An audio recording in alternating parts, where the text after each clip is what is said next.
Welcome to Sports Talk with Steve Jones, the daily talk show with the voice of Penn State football and men's basketball. You never know what special guest may stop on by any given day.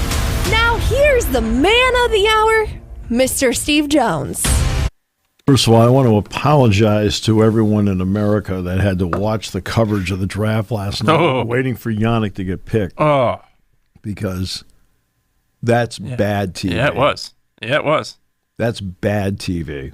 And it's awful. I agree. Now, let's get to the history that was made last night, because Yannick Koenig-Niederhauser is the first ever first-round pick for Penn State basketball in the modern era. Again, Jesse Arnell back in the 50s, different time, different league. But he went exactly where you and I said he would go on the show yesterday, right? Yep. Said he'd go 30 to the Clippers. Yep. And I explained why yesterday I thought he would go there. Number one, the Clippers had a need. And it's not they had one other pick in the draft before that, didn't they? No, I don't think so. They traded that pick to Oklahoma City. Right. Yeah, that's right. Yeah. Oklahoma City got it. They had a need for a backup center. A need. And he fit what they wanted. And I knew they were keeping a close eye on him, especially after the trip to Los Angeles and the day Penn State practiced at the Intuit Dome. And they were around, and that was the irony, is that the day Ben Simmons came in. He just signed that, he just signed, and it was his first day in. And there's another interesting connection here, because James Harden's there. Well, you don't think Scott Pera, who's Penn State's new general manager, was James Harden's high school coach, and they still have a tremendous relationship to this day. Not a good one, tremendous relationship. You don't think Scott's telling him what they're getting in him? Look, this is what he's going to bring. He'll be a backup center. Nurkic will be he'll be the primary guy. Sure. Yannick will come in, outstanding at pick and roll rim runs. I mean, outstanding at it, which is a big part of the NBA game. Huge. Right? Ability to block shots. Now, does he need to take better angles defensively when he's in drop coverage? Yes. There's no doubt about that. There's certain things. And does he need to be more consistent as a face-up shooter, which, by the way, he will do. I've seen Yannick shoot enough jump shots, which a lot of people here did not see, because Yannick only attempted 11 threes this year. Okay? And 10 of them were in the non-conference. I think it was only one he attempted in the Big Ten season. That was going to be, for Joe Crispin, a point of emphasis for Yannick had he stayed here at Penn State, was that he wanted him to take at least 3 threes a game. Not 11 on the season. He was hoping he'd take between 40 and 50 threes in the upcoming season. Okay? And if not more, maybe take 70 threes. With the idea, if he could hit a third of them, 33%, great, because he has that capability. All the Penn State bigs, when they're doing, they do different things. Where Michael have them do one day, it's free throws, I'm not going to get into the numbers they have to shoot and things like that. Then another day, it's going to be, what they call 5 minutes of threes. We got to go around corner, wing, top of the key, wing, corner. Okay, so basically, go around the perimeter and do that. Everybody does it. So, you know how many threes I've seen Yannick shoot? I couldn't even begin to tell you how many threes I've seen him shoot. Right, and he's good at it. It's just he didn't take them in a game. Yeah. And you're like, well, he was just 1 for 11. Yeah, I know. I understand that's the part you saw. There's a completely different parts that we see that you don't get to see. And so I can speak to it that he's capable of hitting that shot. And at the next level, the shot, by the way, in the corner is the same length as the college shot. Yeah. Okay? the top of the key and the wings are shorter in college than they are in the NBA, but the corner threes are the same length. So he'll be able to shoot that shot. He has ridiculous tools. You're talking standing there, he puts his hand up, he's 9'3". I mean, standing height with wing, 9'3". Quickness, feet, okay? The one thing he has to do is when he gets into his first couple of NBA games is be calm, right? Because like the USC game was a perfect example. He was coming off the injury. He was all excited. He felt great. He's like, hey, it's like, slow down. Yo, it's okay. I know you're happy to be out here. Believe me, nobody's happier than we are to see you out here. Okay, come on. But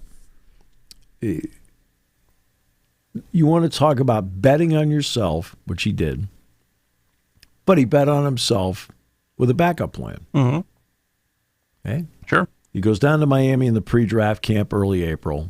I remember I said to Pat Flannery, and knew he shot the ball well. I said, Pat, at minimum, he's going to get a G League elite invite. Right? He goes, yeah. He says, yeah, we'll see how it goes. I said, yeah.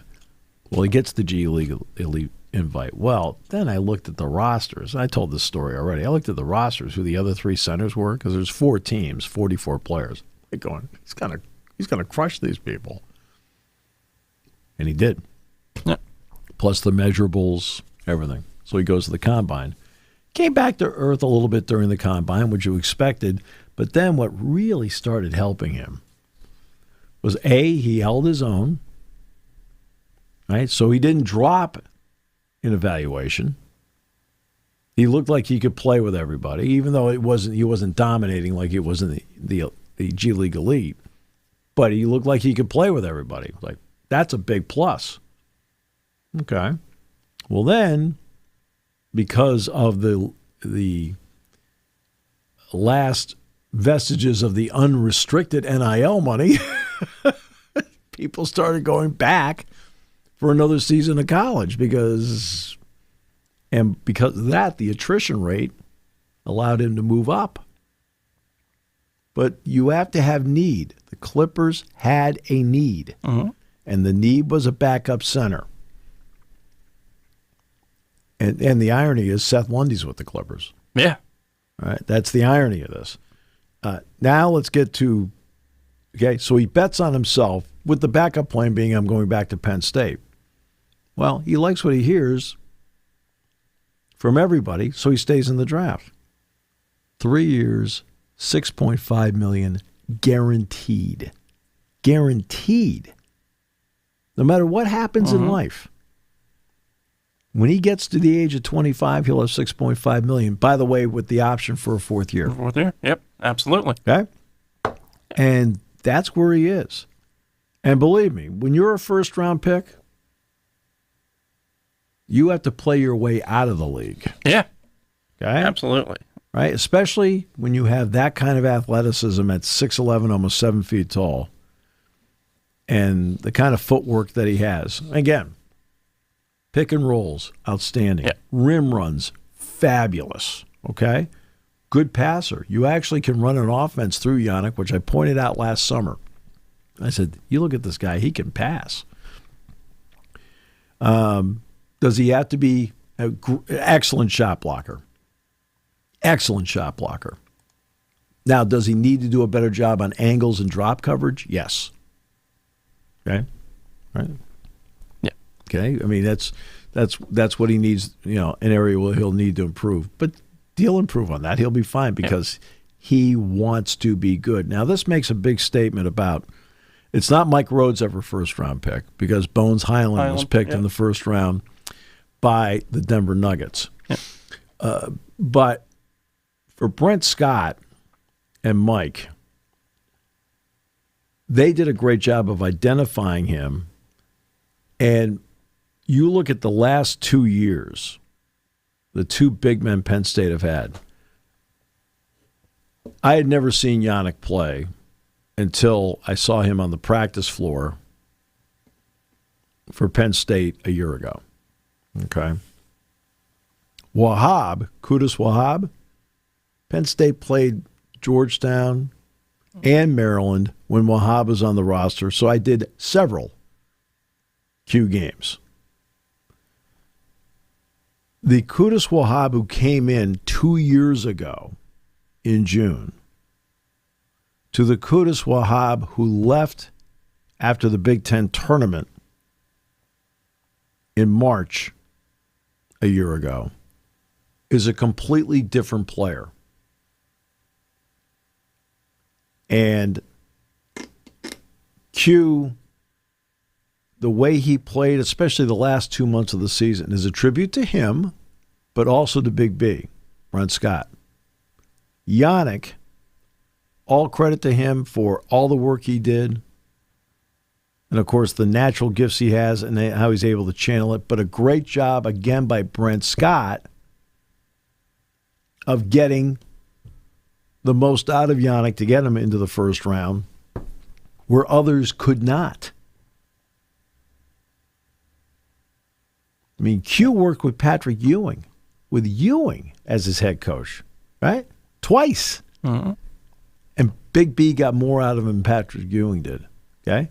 Yannick, everywhere he's been, Big B and Penn State got more out of him. Mike Rhodes got more out of him than anywhere he's ever been. So if you're a big and you want to develop and get the best out of it, Mike Rhodes, Brent Scott, and this staff have shown you come here. Okay? See, I'm not just using Yannick as an example. I'm using Qudus Wahab as another example. Because I watched from day one to his last day here.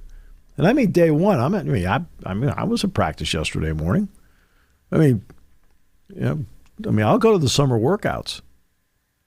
I'm trying to get a read on everybody and where they are and what they're doing. Everybody. So I know what's starting point A and what's end point Z. And that's what impresses me. Two big men, both dramatically improved under the tutelage of Mike Rhodes, Brent Scott. And then, of course, let's give Jamal Brunt credit because he works so hard on the defensive part. Let's give Joe Crispin credit. Jimmy Martelli, of course, deserves credit as well. He was part of the staff. All right? But to see two big men go from the middle of June, one in the middle of June of 23,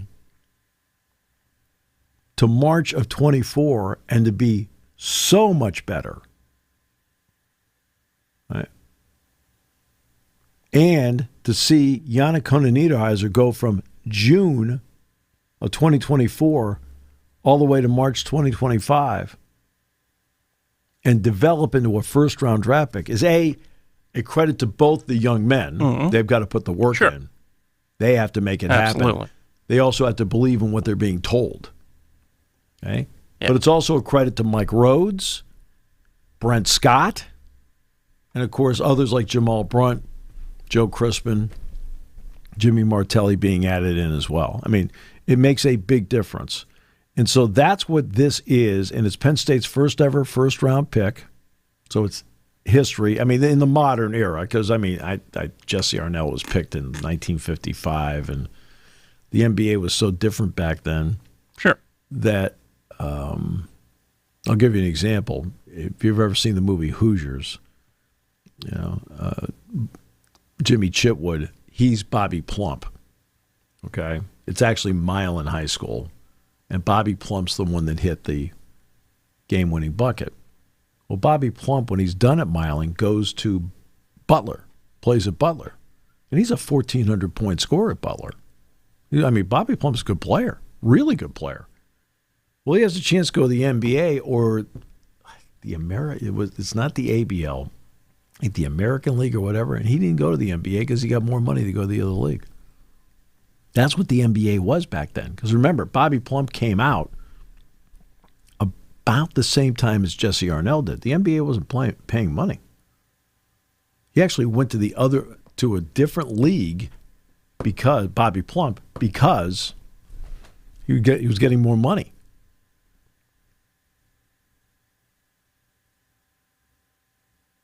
You look confused. No, not at all. I think Yeah, first of all, with Yannick, I think there's a couple of things where you mentioned that fit the NBA's game perfectly. Ever since the zone defense has come into play, and look, they did that to limit Shaq to an extent and limit the big man a lot. But ever since that's come into play, the post game has declined, I think, for the big man, and you've relied more on them to get to the rim via pick and roll, get to the rim at a fast pace, and have the other third part of the game that has become extremely important in the last decade is that ability to shoot the three. Right. You are seeing it now out of guys like Wembanyama that have to be that guy that can shoot the outside shot, that can be at the top of the key, that can run a pick and roll. Those are the things in the NBA now that are extremely important. Yannick fits those, which I think is huge because we're at the point now where it's not the big man's game anymore, where they can just pitch a tent in the paint and post up. It just doesn't work that way anymore. It's a fast-paced game. It's a guard's game, and the big man complements the guard and helps produce. Absolutely, a huge part of his game is going to transition to the NBA, which I think is going to help a ton in his development. Right, no question. No question. And Ty Lue, I mean, he's got a great organization to fit with. Yeah, this is not the Clippers of 1991. This is a well-managed organization. Let's start with this. They have their own arena. They have they have good ownership. That Ballmer's a good owner. Oh, yeah. Absolutely. It's a much better organization now. Right. Yeah, Larry Brown took them to the playoffs in the 90s. It was unheard of because nobody takes the Clippers to the playoffs. Now, the expectation is to get there every year. They spend a lot of money. It is a great place to play. So that's where that is. But that's not the end of basketball news. I mean, let's get to some other basketball news. Yesterday we talked about the expansion of the NCAA tournament. And they said, what's one of the reasons they're looking into it now above all? Now, they were looking into it before. Sure. But why has it become more important now? If they can get the TV structure straight, which is what they've been negotiating, they're trying to lessen the dent of the distribution in the next 10 years that has to go to the back pay provision of the House settlement. Now here's the next one. The NCAA, remember I said that they were going to look into, forget the MTEs, the multiple team exemption tournaments, okay, and just play 31 straight. That's not what they're going to do is this. They're going to add a 30-second game starting in the 26-27 season. So this will be the last season where you play 31 games in the regular season. Starting in 26-27, you're going to be allowed to schedule 32 games. Again, what does that do? Okay. It'll be a non-conference game, which means that a lesser program in terms of whether it's a mid-major or whether it's a small major school will get a guaranteed game, which brings with it the guaranteed money.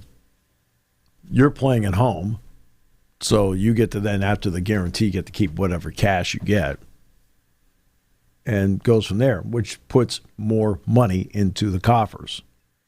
Now, that's not enough. It's not enough to offset anything, but it's just another step. But it'll help. Cash-wise. Sure. Cash-wise. As you know, the ACC is reducing from 20 to 18 because they're worried about the NCAA. The Big 12 has already gone from 20 to 18. The SEC stayed at 18. The Big East is at 18. The Big Ten's at 20. This move to 32, I think, keeps the Big Ten at 20 because it gives them everybody the extra game to play with. Now, the next part is, when do you schedule the game? And one day at practice, I was talking with Joe Crispin. We were talking about the 2001 season. And I said to Joe, I said, one of the interesting moments of that season, and Penn State beat everybody that year. In 2001, I think fans would be shocked to hear who Penn State beat. They won at Kentucky at Rupp Arena.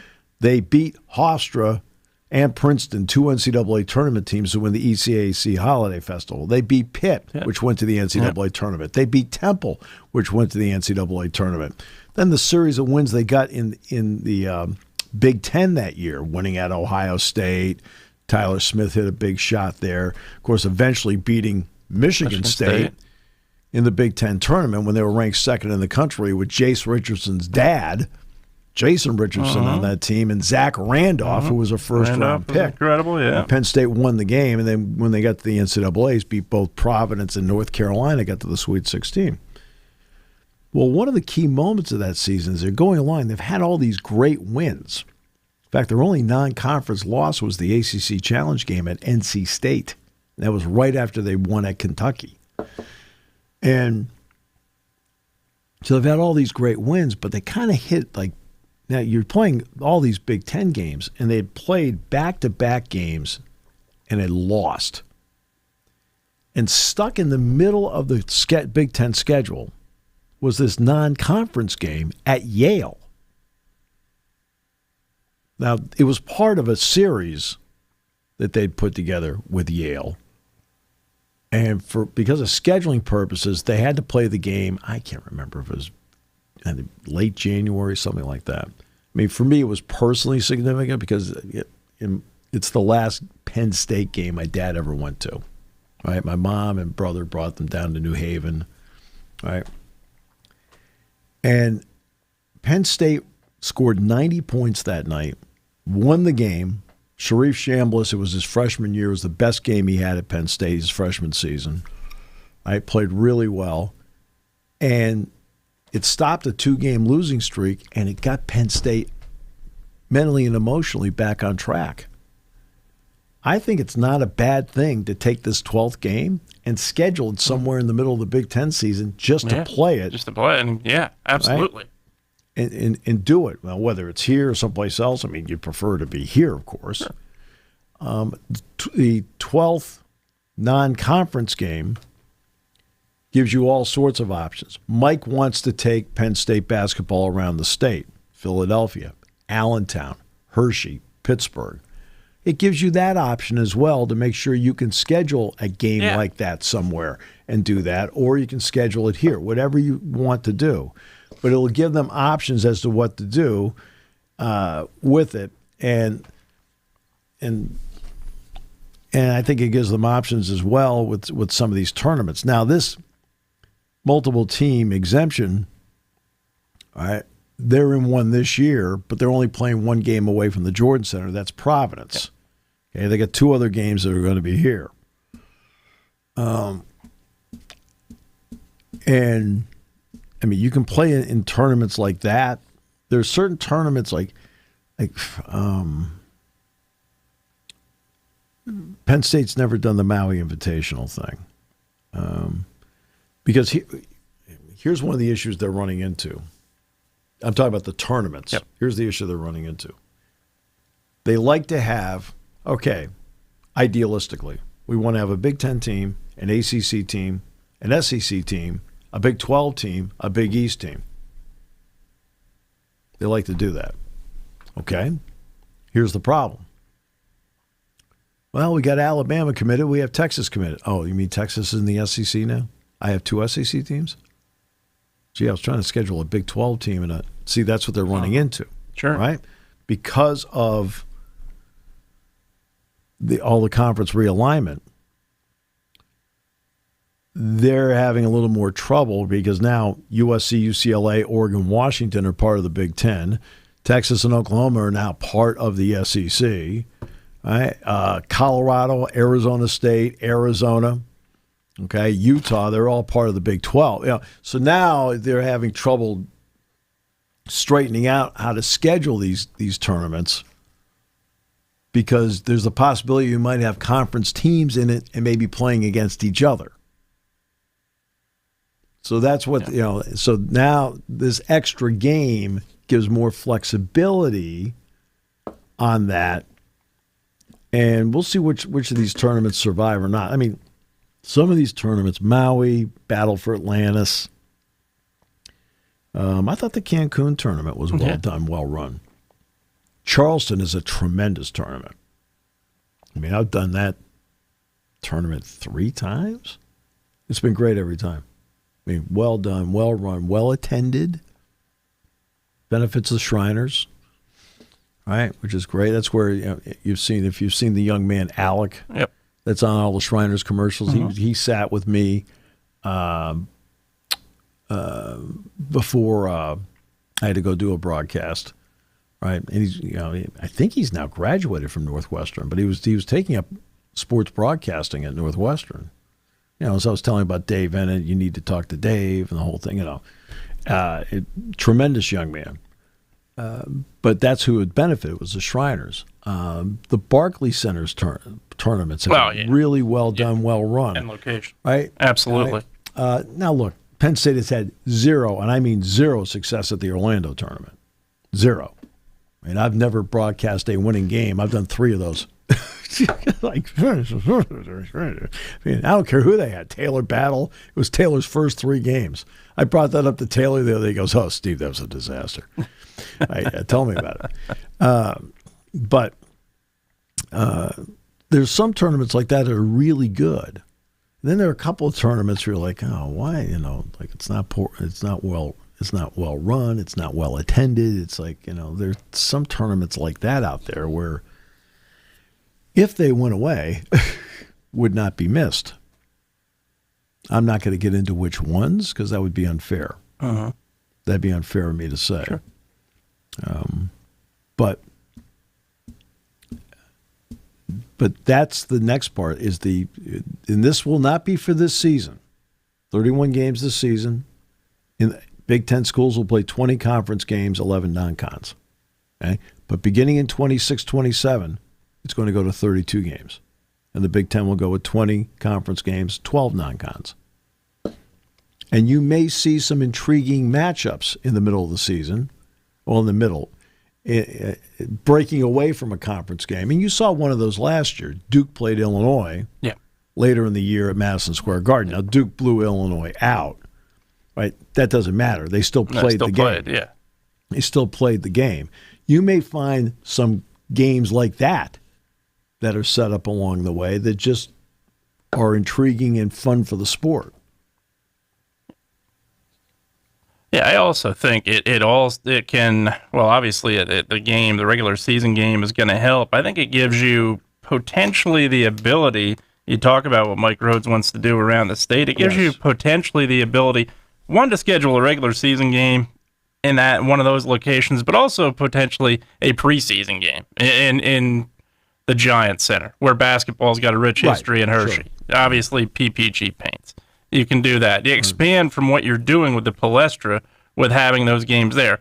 Penn State hockey now has a history in Allentown. There's no question. Several years in a row now where they've been there. So at those 3 locations, I think, to me, stick out. Penn State's played one basketball game in Allentown. That was against Drexel. Yep. The game that they're going to play a game in Philly, but it's not going to a non-con. Yeah, they're going to play one of those, but they've never played a game in the Giants Center. All the games they've played in Hershey up to this point have, believe it or not, at Hershey Park Arena. Right. In fact, I've done a few games at Hershey Park Arena. Now, they haven't played a game yet at the Giants Center, and I emphasize yet. Yeah.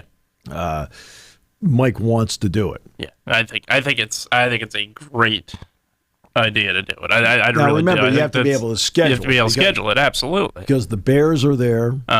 Right. Yeah, you have concerts. Right, and concerts, and I believe they had a trouble with the PIAA team wrestling championship, which had to go to Altoona or Johnstown? Yes, had to move. Because Cirque du Soleil was scheduled in the Giants. Yeah, and obviously PIAA basketballs as well. You're going to have playoffs there. You're going to have, there's a lot of things. But still you want to do it. Yeah, absolutely. Again, Hershey Park Arena has...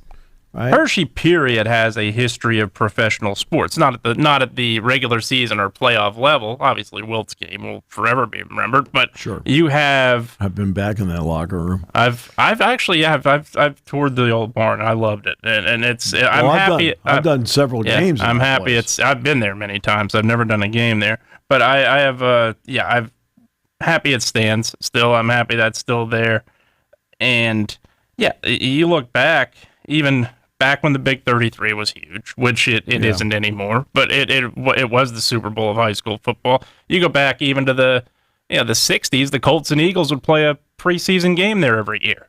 So there's a lot of things that Hershey offers, and I think that without a doubt would be, if you can schedule it, a spot to me in the state of Pennsylvania that would be huge. And I think obviously you could play a game at PPG Paints. I think that is one of the... Which they've done. They've done. They played Duquesne there. I've done several games at PPG Paints. Mm-hmm. That's why when I went to the Penguins game and took my family down to see the Penguins play Ottawa, was the first time I ever saw a hockey game in there.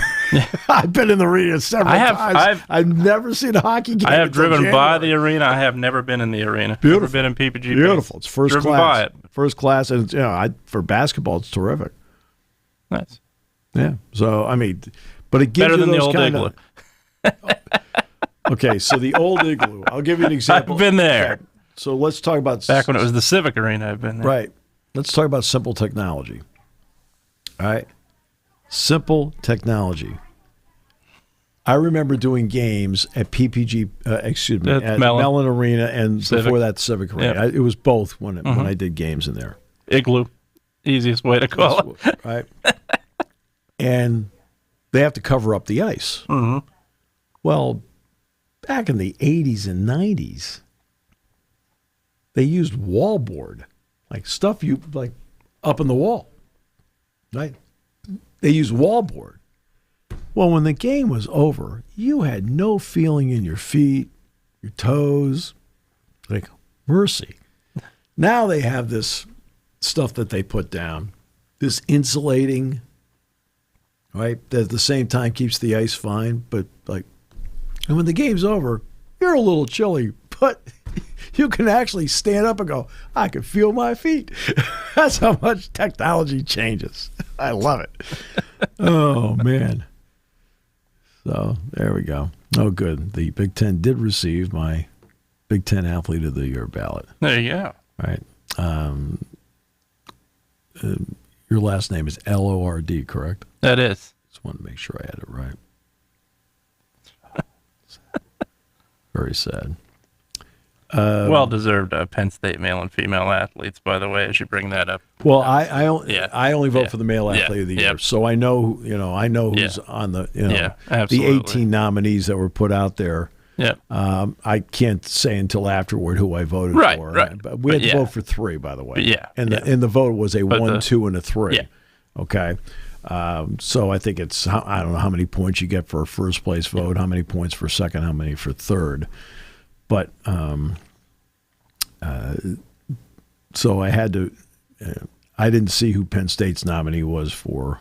No, but for the actual Penn State male and female athlete, like the actual Penn State award itself. Oh, okay. Yeah, that, absolutely. okay. Starachi and Marizic, both of them deserved it. Well, absolutely. That's probably, then Jess is probably the female athlete nominee. I would assume so. Yeah. Yeah. Yep. So, guys won 5 national championships. Yep. This is, I always love the NBA draft winners and losers. So let's just see here. Who are the NBA draft winners and losers? Let's start with this. I always love these articles. You know how much I just love stuff like this. Yeah. Let's start with this. You want to know who the draft winner is? Anybody that suffered through those 30 picks and dealt with it? Cooper Flagg and the Mavericks. Absolutely. They got the best player. Absolutely. Okay? Got the best player. Sure. It's what you, okay? Pretty easy. Yep. We're done. Spurs did all right. They had 2 picks in the top 15. Yeah. Right? It's okay? But they got the guy. Yeah. And it's I'll tell you what, and you talked about it, the coverage last night. You see the reaction. Again, I'm telling you what Dick sent me. Yeah. Okay. When Wolf gets drafted, and then obviously McNeely gets drafted later, the emotion is going to take over, of course, because, look, their wait is over. They're getting a chance to play what their dream job, and it's just like, overcome with emotion. Yes! What do you think? Well, they're playing in the NBA, for crying out loud. I saw the videos of Yannick. Yeah. Pick, and I'm talking about when he found out. Yeah, and the emotion's going to be there. The emotion of finding out, and then rushing down to the spot to sit Yeah. to have the actual pick announced. Because, I mean, he didn't just sit there and go, oh, it's me. Yeah. Right? They told him ahead of time he was going to get picked. Well, the emotion of it, like, oh, my God. Yeah. Absolutely. You know, you're fulfilling a dream. I think that's where, and like I said about Danny Wolf yesterday, I was talking about him. Yeah. Every video I watched, he was tremendous. Yeah.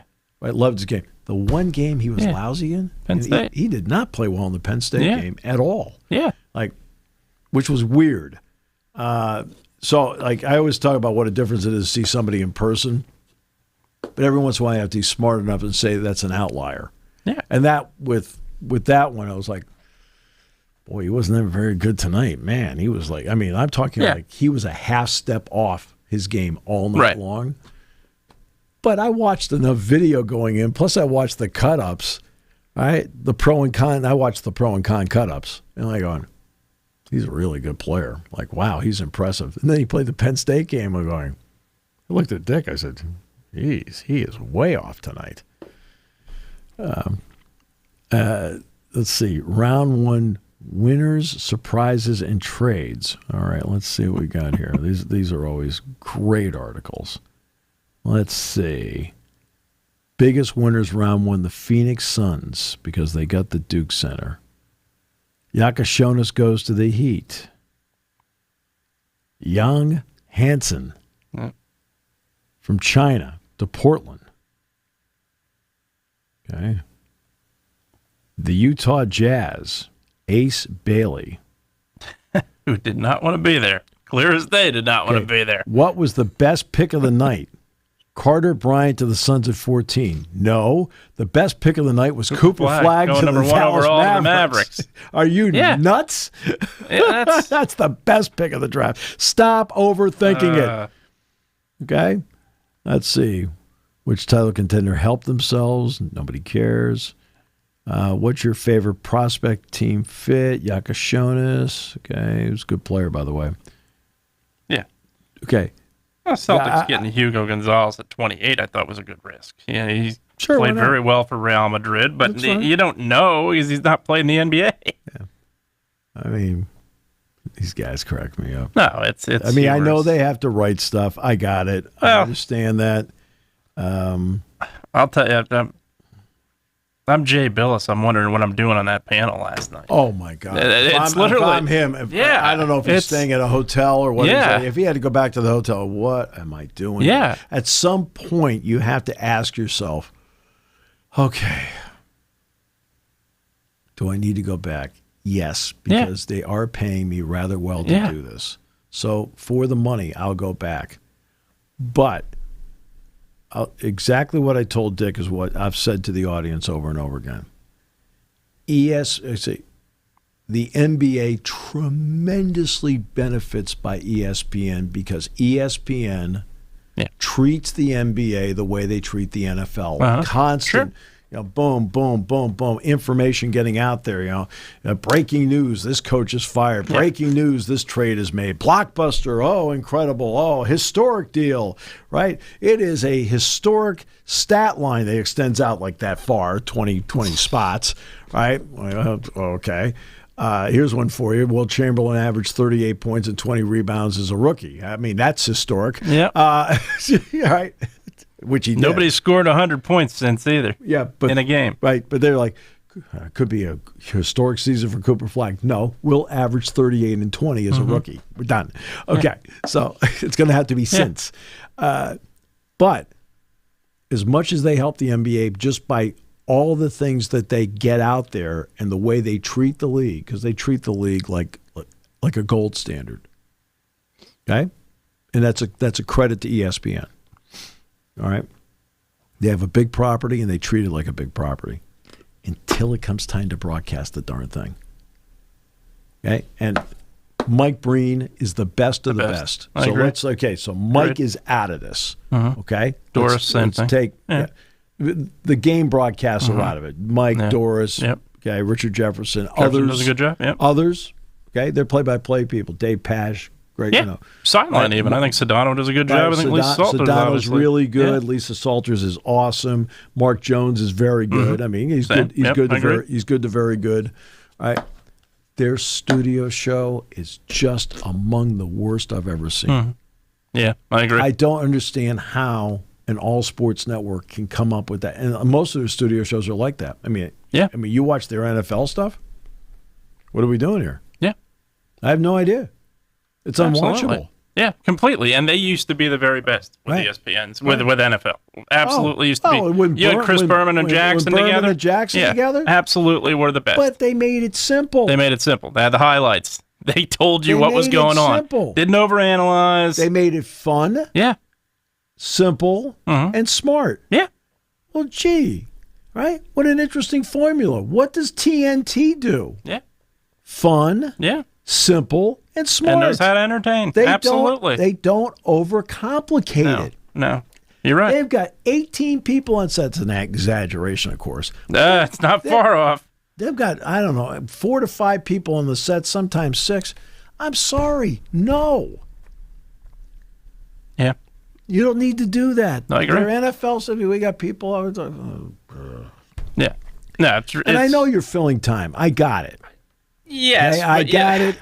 But they've got a problem. They got a big problem. They don't know how to present sports outside of the game. No. The game broadcasts, Aikman and Buck are awesome. Yeah. Right? Agreed. Breen is awesome. Doris does a terrific job. I think most of the baseball broadcasts have been great. Baseball broadcast, play-by-play, Carl Ravage. Sure. I do a really good job. All right. Sean McDonough on hockey. Yeah. Awesome. Bob Wischusen is a terrific phenomenal hockey announcer. And John Butchergross is very good. Butch is good. Yeah, okay. I agree. Okay. Ray Ferraro, Emily Kaplan. Kaplan does a great job. I think the world of her. I think Ferraro's terrific. Darren Pang, when they've got him, he's really good. But when it comes to the stuff surrounding it, they act like they have no idea what the audience is looking for. No. And the draft thing, I watch the NFL Network now for draft. I wanted to watch NBA TV last night. They had a WNBA game on, so there was no draft coverage. But I was the same way. I can't. Now again, I did not watch any of it, so I'm going. I watched some of it. I'm going by what Dick said, and Dick said he says, Steve, it's essentially because Dick and I were talking this morning. Dick Girardi. Yeah. He says, 3 hours of my life I'm never going to get back. Yeah, he says, it was bad. He says, if I wasn't waiting to see if Yannick was going to get picked, he says, I'd have turned it off hours earlier. It was absolutely terrible. And that's where I think, part of it is, as you said, I think they struggle to figure out what they're trying to reach, which is the most difficult demographic to reach, and they have that chance. They're not doing it. That's the problem. And they're doing it with the games. They're doing it with the games. They're just not doing it with the studio. Right. With the studio, doesn't help. They miss a lot of what they've lost, without question. I go back even to the Rick Bucher days, where you had even Dan Patrick, Rick Bucher on the show. Sure. I think it was exceptional at that point. It isn't now. It's not close.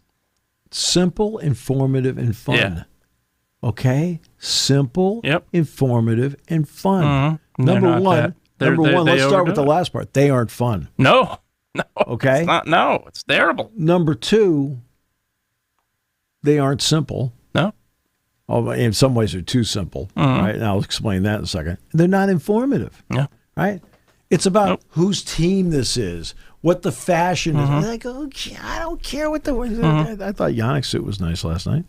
But now he has to back up Zubac, which he'll do, and this will be, Now you're going to wear like a Karl Malone suit the day you get drafted. Yeah, that's a fashion statement you can make fun of. I 100% agree with that. But every draft pick getting taken, where the suit came from, and where they fit now as opposed to the Oklahoma City Thunder, they're trying to fit to what their team needs and what they want to do to improve their team.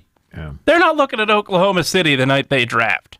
Yeah. They're absolutely not. No. Do they want to be there at some point? Sure. But they're not looking at what another team's doing. They're worried about their own team.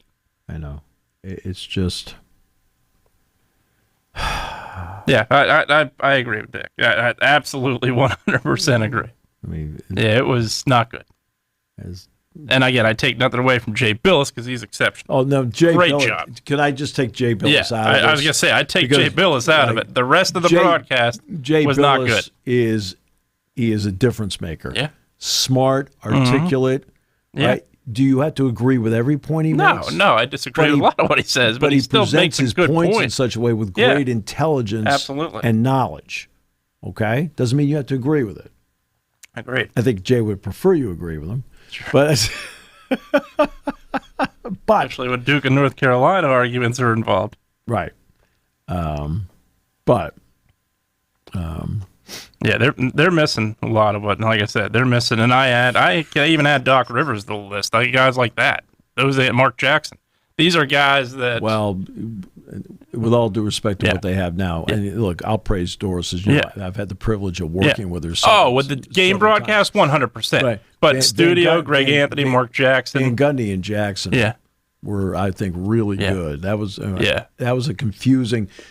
Doris aside, because Doris is incredible. Right, she does a great job. Yeah. I'm just saying, I don't understand why they broke up what they had. It made no sense. It didn't make sense. Yep. Right. Van Gundy obviously is an assistant now. Well, he's an assistant now because he has to be. Yes, has to be. But I agree. Right. So, all right. An interesting day in late June where all the topics were about basketball. And all the topics involved Penn State basketball in late June, a rarity. And it's great news for Penn State to have this happen. So first, it's great for Yannick, where if you just get to know him a little bit, he is just a great guy. Great guy. And then the addition of the 30-second game now gives some basketball scheduling flexibility, which will help, I think, across the board in the sport. Now we'll see what they want to do about the NCAA tournament. That's a separate one. We know that the 30-second game is going to directly affect everybody in the sport, including Penn State. And I like the options it brings with it. Mm-hmm. I like the options it brings. Now the question is, can you put in a non-conference game somewhere? Which you can, because the Big Ten normally does give you a weekend, which we refer to as a bye, and then a week where it's a bye, where instead of playing, hey, you're going to play Saturday, Wednesday, Saturday. We'll use the old scheduling model. You'll play Saturday, no Wednesday. That's been in there for a long time. And then there'll be 1 week where you play Wednesday, no weekend game. Well, now you can schedule a non-conference game in there if you want. In between, if it fits what you want to do and why you want to do it. Right? Or if you want to just put it among your first, what would be your first 14 games, you can do it there because you're going to play 2 Big Ten games along with 12 non-cons that get you to 14. Mm-hmm. Absolutely. So there's different ways of doing this. But starting in 26-27, you'll be able to do that. So that's 1 year from now. 26-27 sounds like it's a long way off. No. Until you realize it's 25 and that's 1 year already. from now. It's like, okay. So there you go. All right. Once again, another great job by Jason, who felt that the Atlanta Hawks had the best draft, where they have no picks. All right, so do you follow this? And the Knicks. The Knicks had no picks. What bothers me is that you have them listed as helping themselves. Well, they technically did. They didn't botch a draft for once. Oh, listen. I'll be honest with you. I'll make one quick comment about that because the Sixers pick, I'd have taken Con Knippel. I don't get that. I probably would have done it too. I don't get that pick. Probably would have done it too. I don't get that pick. I think you need more experience in the draft. But I think Knippel's so talented. Not that Edgecombe's not going to be okay. I think he'll be fine, but I thought Knippel was the safer pick. Not just safer. He's going to be a better player. I agree. And Charlotte picked him at 4, so it wasn't a reach at 3.